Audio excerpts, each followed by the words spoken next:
Friends, in life, we often find ourselves saying things like, I've been there, I know, or I can tell just by looking at it. The more life experience we gain, the more we tend to trust our own intuition. However, tragedy often begins at the very point of that certainty. Joshua made the greatest mistake of his life. It wasn't because he lacked ability, he was highly capable. But he overconfidently relied on his past experiences and completely skipped the essential fact-check process. When the Gibeonites appeared before Israel with moldy bread and worn-out wineskins pleading, "We have come from a very distant land because we heard of the fame of your God," they were playing on emotions. The leaders of Israel judged based solely on their words and appearance. They even touched and examined the dry bread they brought, Joshua 9 verse 14.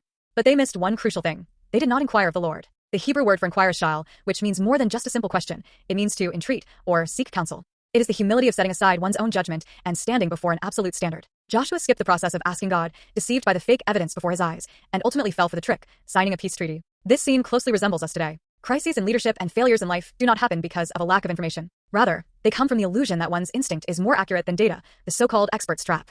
Under the pretext of being busy or because something seems so obvious, we skip asking God and just rush forward. But speed without a verification process is not efficiency, it is poison. However, unlike us, there is one who saw through all human deception and lies, silently walking through every process of salvation ordained by God. That person is Jesus Christ. Though he was the only begotten Son of God, he never acted according to his own will. Throughout his public ministry, he was not intoxicated by the cheers of the crowds. Instead, he inquired sha'al of God the Father through the night and carried out only the Father's will. Jesus did not choose omissions or shortcuts to save us. He went through the process of humility by being baptized in the Jordan, the process of empathy by eating and sleeping with fragile humans, the process of patience by loving and training disciples who would eventually betray him, and finally, the most agonizing process of the pain and death on the cross. Jesus exposed all the hidden lies and sins deep within us before the cross and, through his resurrection, perfectly discerned truth from falsehood to complete the kingdom of God. Beloved, do not strive to be a veteran of life. Instead, become a person of sha'al who asks God. Rely on Jesus, who covered our failures and personally completed the process of salvation. Only Jesus can be the counselor who leads us on the right path in a world full of deception. Before you make a decision, why not stop for a moment and ask, Jesus, I trust your wisdom more than my experience.